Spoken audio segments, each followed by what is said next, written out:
انت بتتريق عليا. لا والله. خلي بالك. طيب ايه الفرق ما بين الاوف سايد والاون سايد؟ هو في حاجه اسمها اون سايد؟ طبعا. اوف سايد، الاوف سايد اللي هو التسلل، هو ده. طب ايه هو التسلل؟ لا بص، انت بتقعد تسالني اسئله كتير ما بتدينيش مساحه جاوب. طب قولي ايه هو التسلل؟ التسلل لما يبقى على الخط واحد فريق 1 2 3 كاروليتا انت على خط واحد، ماشي. والفريق اللي هو واحد بيهاجم واحد بيدافع. حلو. فالمهاجم ده لو عدى الكرة شاطت، هي بص هي ليها علاقة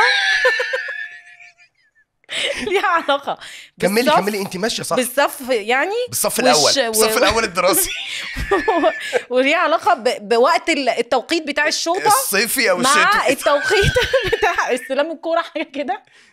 على فكرة انا عارفة، بس انا مش عارفة اشرح.